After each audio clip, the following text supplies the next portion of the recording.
Climate change is truly an existential threat for everything we hold dear here. And I mean everything.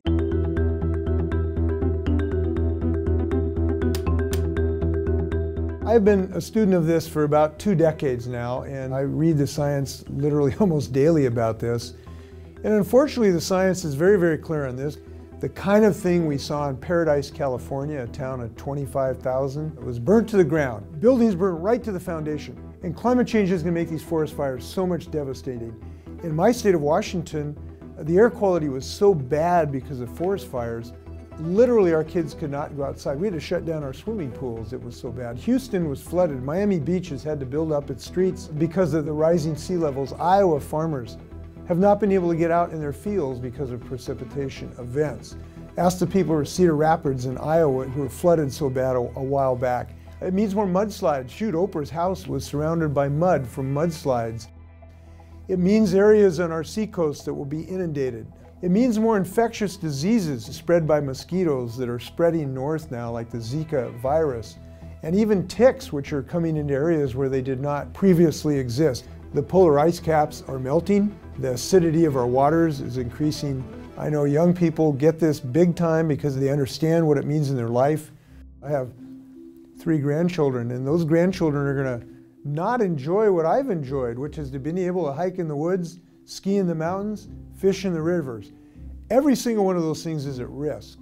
I talked to a young woman who said that she had talked to 2 of her friends in the recent past, and she said they had asked themselves the question whether it was right to bring a child into a world that would be so degraded. And when you reflect on that, when you have people asking themselves that kind of question, you know it's time to act. And at the same time, this is such a tremendous opportunity for us economically to grow clean energy jobs across the United States, to build electric cars, to build solar panels, to build wind turbines, to build the software that can design better batteries for technology.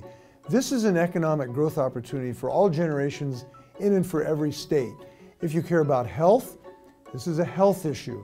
Our children are suffering an epidemic of asthma today that we need to attack by increasing our air quality. This has to be a multi-pronged approach. There is no silver bullet to this. There's more silver buckshot. We need to have multiple policies through every sector of our economy that will basically decarbonize the economy over the next several decades. So we have to decarbonize our transportation system. We have to decarbonize our electrical grid system. We have to have our buildings be much more energy efficient.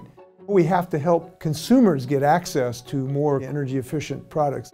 We need to electrify our transportation system by providing charging stations. We spent more money designing an armored personnel carrier several years ago than the entire energy research budget of the United States of America. We have to put some serious money into R&D in that regard. We got a person in the White House who's willfully ignorant about this.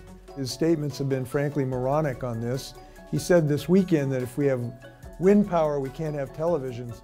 What a bunch of baloney. We can have a clean energy future.